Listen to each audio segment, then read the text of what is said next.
So news has come out that apparently the new leader of Iran, because Trump and America have basically decimated Iran, they've killed leader after leader, they've killed the leadership they're supposed to take over from the leadership, they might have even killed the third layer of leadership. So now what Iran is apparently left with, there's nothing wrong with this, but apparently Trump has now been briefed that Iran's new supreme leader, Mojtaba,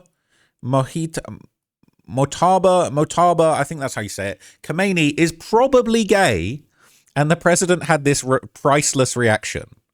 On to learn that U.S. intelligence indicates new Iranian Supreme Leader Mojtaba Khamenei may be gay, and that his father, the late Ayatollah Ali Khamenei, feared his suitability to rule the Islamic Republic for that reason. That's the ultimate revenge, right? The guy didn't even want his gay son to be leading the country. You smoked him. And now the gay son's in charge. Maybe this is what they need. I'm seeing rainbows in the chat. I'm seeing Iranian flags and rainbows side by side in the chat right now. So maybe this is what they need. The Post can reveal. Trump couldn't contain a surprise and laughed aloud when he was briefed on the intel, according to sources. Others in the room also found it, quote, hilarious, and joined the president's reaction, while one senior intelligence official has not stopped laughing about it for days, said one person familiar with the briefing.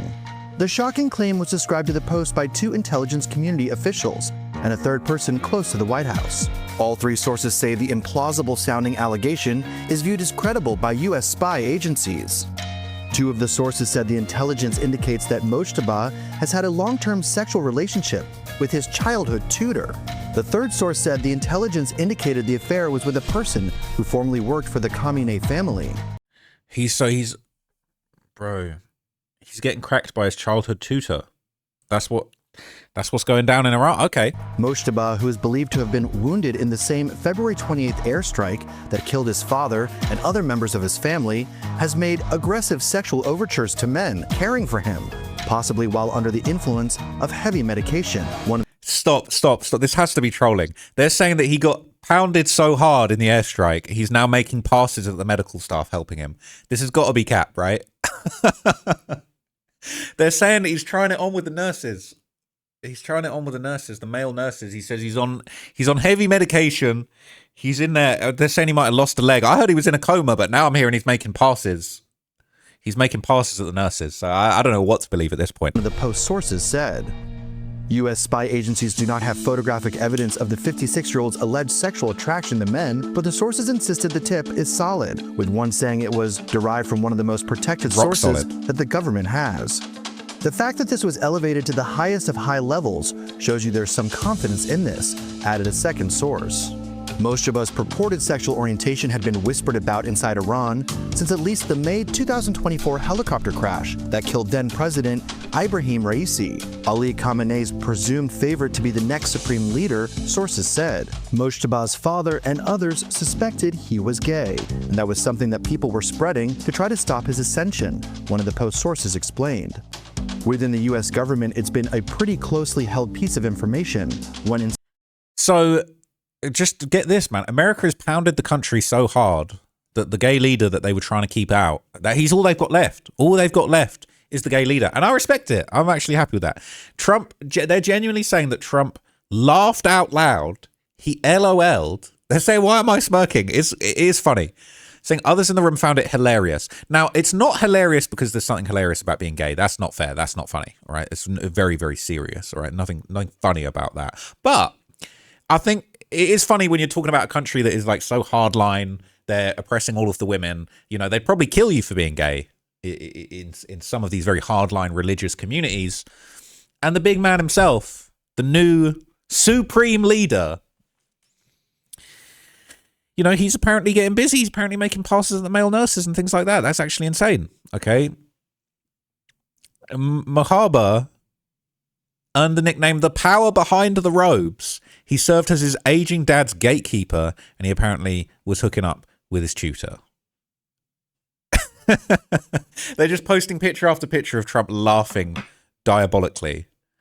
I mean, I hear it, to be honest with you. That's funny. That is funny. Okay, I'm going to have to save that picture for later. But basically, okay, this is all amid the news. Apparently, another leader of Iran has been taken out. It might be Trump's ultimate troll to basically try and kill anybody in the Iranian regime that is potentially able to take over that isn't gay. and just leave the gays. Maybe that's the way of liberalizing the country. The only people that will survive are the gays and the women. And again, I'm for it, honestly. Yeah, Brian, good morning. It's huge news. According to Israel's defense minister, Israel Katz, top Iranian official Ali Larijani is dead. He was killed in a strike overnight, according to Israel's defense minister.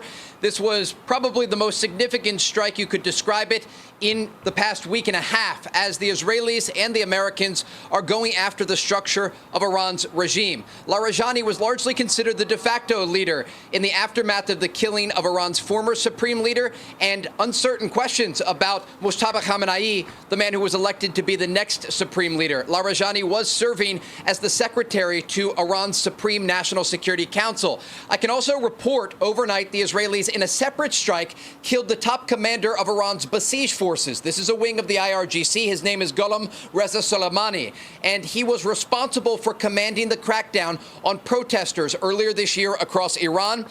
An official tells me this morning that over a dozen Basij officials were with him when that strike took place, taking out this top commander. It comes as the Israelis... So he got took out. There's a dozen people that were his top leaders that got taken out. They're eliminating absolutely everyone. So they're saying this guy was the de facto leader. This guy was actually calling shots. And he's gone. Okay, they're saying hell must be getting pretty crowded. Iranian here, you guys have no idea how happy I am at the moment because of this news. A lot of the real Iranians on the ground level are really, really happy about what's coming out. You know, it's for the average Iranian that's been oppressed, this is good news to them. I know the war has been a bit of a disaster and there's definitely some pretty bad consequences that are happening.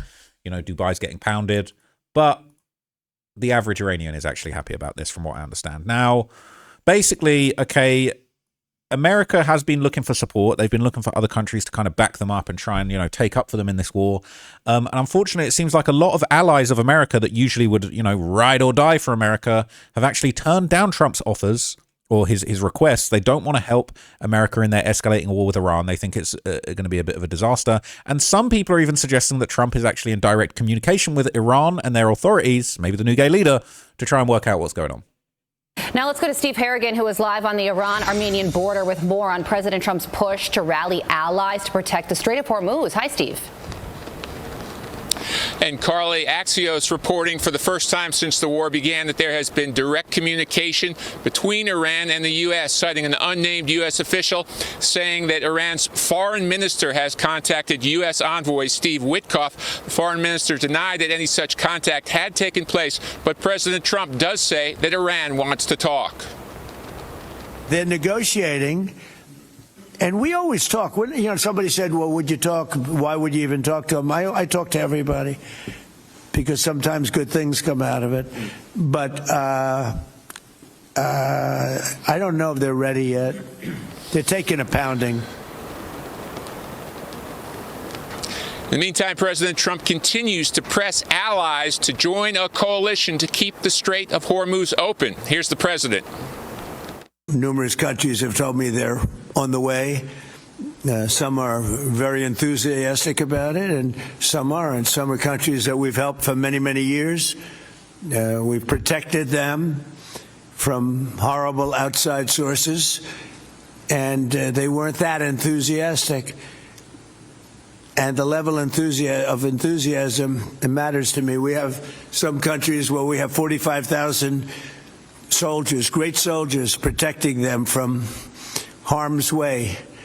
And we have done a great job. So far, Germany, Italy, and Japan say they will not be sending ships to the region. Carly, back to you. Steve Harrigan, live for... So Germany, Japan, I think the UK is also turning down Trump. They're not trying to get involved in this war. They're not trying to get involved in this fight. A lot of people think this is going to get worse before it gets better. And this could be, you know, a lifetime fatwa against the US people for what they did to the Iranian supreme leader. And then to add insult to injury, the new guy that's taken over is apparently gay. That's going to be a big problem. Now, all of this rejection actually comes, ironically, after Ukrainian intelligence has just revealed that Russia is apparently actively assisting Iran. And for all the people that wanted to take up for Russia when the Ukraine thing popped off, make no mistake, Russia would love nothing more than to destroy America. And if they can do it through backdoor channels, excuse the pun, they absolutely would. Do you have intelligence or any information about this report that the Russians are providing Iran with intelligence, specifically providing Iran with intelligence on where American troops are, where American assets are, so that the Iranians can strike and kill Americans? First of all, Russia gave drones already, these Shaheeds. They are using Iranian licenses, that they built and produced a lot of drones. They gave them. I have 100% facts that that Iranian regime used against American bases and against our Middle East and Middle East neighbors of Iran. They used these drones. We saw intelligence shared with us some details, and it was Russian details in these Iranian drones. That's the first. And the second point is my intelligence told me next that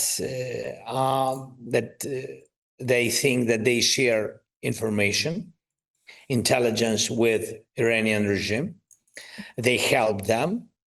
And also my intelligence told me that they said, if Europe and the United States can help Ukraine with intelligence in this war, it means that Russia can help Iranian regime. This is their point of view on this. So it's a fact, and you see that it's not a big secret. So Russia, it was no secret that Russia was kind of playing a part in their collaboration with Iran. Iran was supplying these Shaheed drones to Russia when they were hammering Ukraine. And Zelensky's basically saying, look, the way that Russia see it is if the US and the UK can provide intelligence and help to the Ukrainians to fight against Russia, they got absolutely no qualms with providing intelligence, weapons, help to the Iranians to hammer the United States back. All right. And a lot of people want to bury their head in the sand about this situation, but that is what's going on. OK, and that's why this has all the hallmarks of World War III. So NBC News would publish a complete breakdown of the Allied responses to Trump's military demands, and it's not looking great for America getting support. People saying, not our war. The US allies are balking at Trump's Strait of Hormuz demands. Many European governments expressed reservations on Monday about providing military support to reopen the critical waterway. Yeah, they're not trying to help. They don't want to get involved in this mess. Apparently, Donald Trump is now I hate when articles do this. Donald Trump has now berated and threatened America's NATO allies. He wants these countries to help unblock the Strait of Hormuz, and they're not enthusiastic about it. They're saying this isn't our war. We have not started it, said the German defense minister. Okay, all right, Germany, you know all about wars. It said that summed up the whole mood amongst the US allies, leaders from Berlin to London, which isn't that far, but expressed reservations about Trump's demand, and they indicated they have no plans to provide military support to reopen the crucial waterway. If Iran have effectively closed the trade route in response to the American-Israeli assault that was launched last month. Global oil prices surged, and this threatened an international economic shock, something economists had warned about before the war actually begun. So Trump had called upon the countries of the world that receive oil through the Hormuz Strait to take care of that passage. And in an interview with the Financial Times, he went further. He said NATO would have a very bad future if members didn't help free up the strait. Now, Trump's wanted to pull out of NATO for a while. He feels like he's putting too much money and protection to help out all the other countries that don't pull their weight. But Russia, Putin, all of them, they would love for NATO to fall apart. And this would just be the perfect circumstances. They're already low-key and a little bit of a low-key helping backdoor by giving weapons and support and positions to Iran. If NATO falls apart, Putin will be licking his lips, okay? People saying it's a bit rich for Trump to be asking help for countries that he had previously insulted, said former Estonian President Toomas Hendrik to NBC. Estonian Foreign Minister Markus Tsarkna, what a name, called on Trump to provide more information, said Europe needs to understand Trump's strategic goals. What is the plan? We still don't really know what the plan is, and that's one of the scariest things about that. It says, though often wary of risking the president's ire, many European governments have been reluctant to be pulled into the war with Tehran. Some, such as the leftist government of Spain, outright refused the demands. Spain will never accept any stopgap measures to keep the strait open because the objective must be for the war to end and for it to end now. Trump's not calling it a war, but everyone else is. It says, even in Italy, whose Prime Minister, Giorgia Meloni, has previously cast herself as something of a Trump whisperer, the government also declined to get involved. They don't want no parts. Foreign Minister Antonio Tajani told reporters diplomacy needs to prevail, and in Britain, Prime Minister Keir Starmer has been criticized by Trump for not taking part in the initial attack on Iran. Starmer told a news conference Monday he was working with all of our allies, including European partners, to restore the freedom of navigation as quickly as possible. Ultimately, we have to reopen the Strait of Hormuz to ensure stability on the market. That's not a simple task, and we don't want to help. Starmer made it clear he wouldn't be drawn into the wider war and that any Hormuz mission should be a broader effort, including the US, Gulf states, rather than something for NATO. It's your problem, basically. You started this mess, you've got to clean it up. It says, meanwhile, Japan and Australia said they had no plans to send ships to aid Trump's request. Said there's other proposals on the table, such as top European diplomat Kaja Kallas on Monday floating a similar deal to the 2022 one that ensured Ukraine could get exports of grain amid Russia's invasion. That was crazy. They were talking about food crisis for a little bit. And I'm hearing there might be a water crisis in the Middle East if they're not careful. I'll give you a Dubai update after this video. But it says the proposal to expand the mandate of a European Union naval force currently into the Red Sea to include the Strait of Hormuz was rejected by member states. For the time being, there was no appetite in changing the mandate of the operation.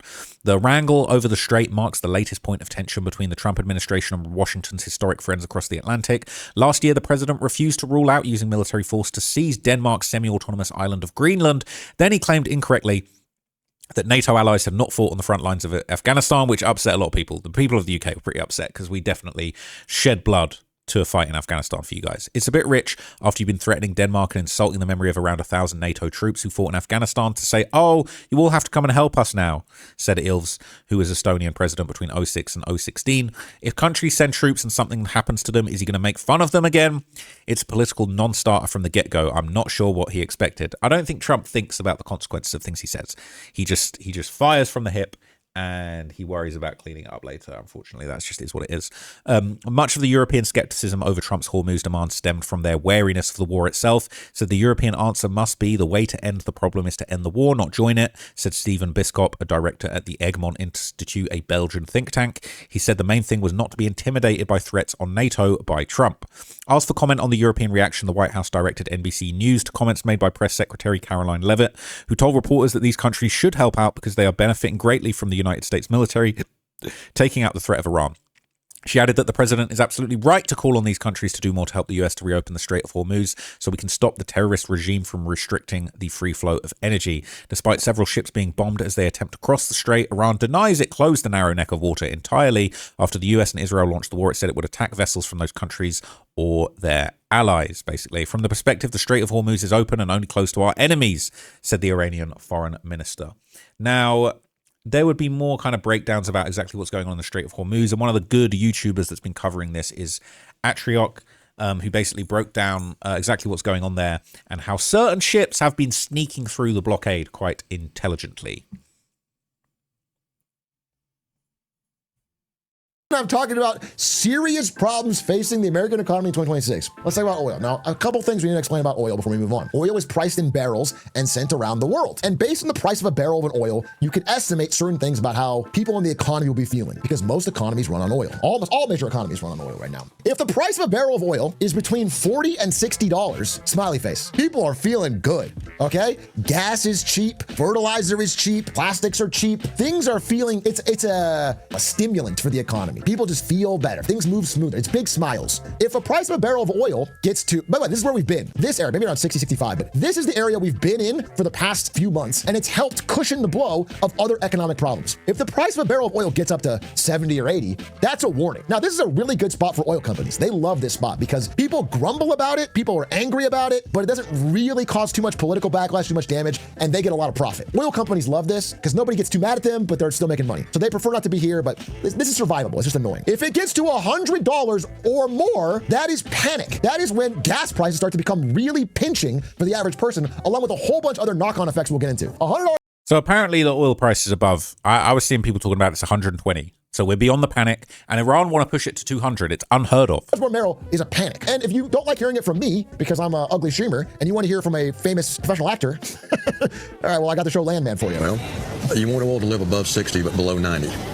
And don't get me wrong, we're still printing money at 90, but gas gets up over $3.50 a gallon, it starts to pinch. It hits 100, every product in America has to readjust its price. So, what could possibly be happening that would cause us to be talking about crazy things, outlandish things, like $100 a barrel oil? Well, it turns out this war in Iran has had some knock-on effects on the oil market, specifically regarding this little band of land called the Strait of Hormuz. We've talked about it before, but it is becoming very, very much in play. Now, this video will show you what has happened to tanker traffic, because I want you to understand, 20% of the world's oil goes from all of these countries into this Gulf, and then it gets on tankers, goes through this tiny little gap, and it goes out into the world. So much oil goes out here. This is tanker traffic in the past few days. Very, very active, slowing down, skirting the edges, and then basically non-existent. Then basically a crawl. The oil is no longer flowing, which is going to have many, many, many knock-on effects, okay? Now there's still, again, as the oil price rises, all the tankers stuck in here really have an incentive to try to get out. It's very profitable to get out, and being stuck here is also losing them a lot of money. So a few of them do try to run it. For example, this ship turned off its transponder at midnight and went for it. To avoid getting struck. A few people are trying to do it. And because Iran has said they won't strike China has free passage. They said China is our ally and China can go through. However, Chinese ships are still not going through because they can't get insured. They're too scared to do it because if they do get struck, it's billions and billions lost. They are all stuck in the strait. However, it hasn't stopped other less safety-minded tankers from pretending to be Chinese. Basically, 10 different vessels have declared themselves Chinese, changed their transponder, and made a run for it through the Gulf. The actual Chinese ships are again staying in the Gulf. No one, not even Beijing. The thing is, without the insurance markets functioning, no tanker will do it because the risk is so catastrophic. The amount of money you lose is so gargantuan. But a few of them are going for it as pretending to be Chinese. Again, this carrier right here, which is named the Iron Maiden and is from Japan, changed its name to China Owner and made a break for it while hugging this side of the wall. And that is a real world thing that's happening now. That's the difference between generational wealth or being dead. So it could be as simple as just changing your name of your ship to Chinese Owner. Now, that is apparently working for some people. Okay, the gas prices are definitely going up. I'm seeing them go up. I'm definitely seeing them go up. But basically, it's all because of this Strait of Hormuz. It's all because of this situation. And, you know, Dubai is just right there, right near the tip of it. Pause. And I'm going to tell you a little bit more about the disasters going on in Dubai. But look, I'm going to wrap this up. I'm going to speak a few more minutes, react to a couple more things about the Strait of Hormuz, because this is serious. People are underestimating how like dire this situation is. If oil gets to $200 a barrel, you might be on lockdown protocols again. Okay, and this exact strip of water has been a problem for decades. Okay, when it comes to the US and Iran and their tensions, ever since the 1980s, all right, this has been a massive problem. So here's a little throwback for you guys to understand Saddam Hussein ordered his troops across the Iranian frontier after a series of border skirmishes. War broke out in the Middle East in 1980 after Iraq invaded Iran. The US helped Iraq in its campaign against Iran by providing military intelligence behind the scenes. When Iraq wasn't able to topple Iranian forces over land, it turned its attention elsewhere. Missiles against tankers are the weapons that both sides are using to try and break the stalemate in their war on land. So it's nothing new, right? History just constantly repeats itself. We're getting exactly what we had back in the 80s when Iran and Iraq were at war. It's just like getting involved in the Middle East is just never a good idea. Okay, I know we want to stop them having their nukes. You know, we're worried about all of that stuff. But the reality is, yeah, this is just playing out just like it did decades ago. Iraq moved to cut off Iran's main export. It began attacking tankers carrying oil from Iranian ports in what became known as the Tanker War. Iran eventually responded by attacking oil tankers moving to and from the Gulf states, some of which were supporting Iraq. But with Iraq being aided by the West, Iran had to get creative. It turned to sea mines and planted them around the Strait of Hormuz. So this is exactly what's going on now. For the first time, Iran was using the disruption of oil moving through Hormuz as a weapon. But these disruptions finally drew the US directly into the conflict. In 1987, the US stepped in to protect the flow of oil for itself and its allies by escorting tankers. Tensions between the two countries began to escalate. In 1988, a US naval ship struck an Iranian mine, injuring US sailors on board. A couple months later, a US warship mistook an Iranian passenger aircraft for a fighter jet and shot it down over the Strait of Hormuz, killing all 290 passengers. Ronald Reagan has issued a statement deeply regretting the loss of life in what he calls a terrible human tragedy. The Iran-Iraq War ended in August 1988, but conflict between the US and Iran continued for decades, and tensions and distrust grew on both sides. So look, this is just a never-ending disaster, right? The way that this works, and the way all the oil comes from out of here to the rest of the world, and Iran have it in a chokehold, quite literally a chokehold, is, you know, it's just going to be a never-ending problem. I read a really good book once called Prisoners of Geography, and the premise of the book was basically that just like all of the global conflicts and all of the power in the world is basically based in geography. America is, you know, the most resource-rich, well-placed, diverse country. They've got this huge landmass. Their whole society is armed to the teeth. America basically can't be knocked off of their perch as the top dog because of the geography. The land's too good. The country's too good. It's too well placed. It's too fortified. You can't fuck with them. All right. And for that very same reason, you're never going to be able to solve this problem in Iran. This is going to be going on forever. It's been going on since the 80s. It cools down, then it heats back up. And it's all because of geography. It's all because of this goddamn choke point. And we're never going to be able to change that unless we nuke the tip of Dubai. Maybe we blast out some of Dubai and Oman and just make a little sidetrack over here away from Iran. It's never going to end. And basically, you know, apparently as a result of this situation, the US have basically very limited military options on the table. There's very little they can do. There's going to be very little they can do about this, full stop. And that is unfortunately why this war might rage on for a long time, if not forever. War, and of course, we see the things we would expect to see at this stage, which is more attacks on both sides. The map changes every day, but it's a map that we can expect to continue in that vein for a while. More interesting at the moment is what is happening in the Strait of Hormuz, because this has now become a very hot issue, and the politics of it are extremely delicate. Let's take the politics out of it for a moment and just think about the technical side. If any military was going to try to open the Strait of Hormuz, what would it need? Well, it would need three things. The first thing it would need is a series of air defense destroyers which could actually operate along the coastline, providing air defense against missiles or drones being fired from the Iranian side. The second thing it would need is a series of air attacks, probably on targets inside Iran, any targets that could operate against something on the coast. So it would need a very active policy of hitting things every time they saw them appear near the coast. And then the third thing it would need, and this is the most difficult, of course, is a convoy system. So we've made some guesses here. Supposing a convoy of 6 ships was envisaged, and these would be tankers.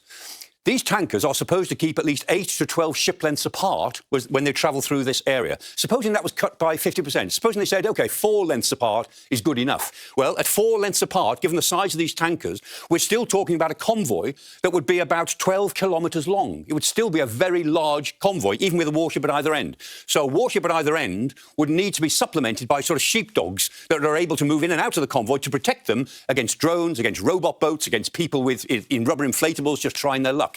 This would be a very large area to try to preserve. Now, of course, this is not to scale, but 12 kilometres of target travelling 600 miles right up to the Shatt al-Arab waterway at the head of the Gulf is quite a long gauntlet to have to run. Are there any alternatives? Well, there is one clear alternative, which the Saudis thought about years ago when they faced this during the Iraq-Iran war in the 1980s. They built themselves a pipeline that goes from Abqaiq to Yanbu.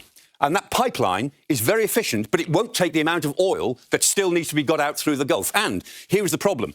If they put tankers into the Red Sea, which they could, to load up at Yanbu, first of all, they've got to go out through the Bab el-Mandeb Strait at the foot of the Red Sea. And that area, of course, is threatened by the Houthis, who have said that we will attack shipping in that area. Now, they haven't done that yet, and we don't really know why they haven't done it, but that... It's like, the only other option... the Houthis have got... Houthis are going to destroy that one as well. Like, give me a break. Why can't, shoot a little pipeline up over here to the, Suez Canal? Shoot, I don't know. It's crazy. Threat is still there. The other alternative is, of course, to go out through the Suez Canal. But the fact is, what is the depth permitted through the Suez Canal? In reality, it's 20 metres. And if you think about the big tankers that we're talking about, 20 metres is not enough. This is a very large crude carrier, a VLCC. And there are ultra-large crude carriers, even bigger than this. And a very large crude carrier requires a depth of about 21 or 22 metres, and the ULCCs even more than that. So the fact is that the big tankers wouldn't be able to get out through Suez, and it would be dangerous for them to try to get out through the bottom or the southern part of the Red Sea. So look, as I told you, right, it's all geography. There's basically you can't beat the map. They can't defeat the map. They can't change the map. It is what it is. Now, I remember I covered in a video that apparently Trump was sending like a aircraft carrier with like with thousands of troops basically that were headed towards Iran, there's talk of boots on the ground, but I just feel like the problem with this is it could escalate even more. If the oil prices go up to $200 a barrel, Iran is actually going to have the whole world in a chokehold, and it's going to be very, very bad, okay? But just let me know what you guys think. Let me know if you think that we're going to be able to overcome this, or if this is just a never-ending disaster. They've been fighting about this since the 80s. It's been the same thing, day in, day out, and it just seems like it's never going to end. So look, I'm going to wrap it up here. That's all I'm going to say about the topic, but I will update you guys if I hear anything else about it. Peace.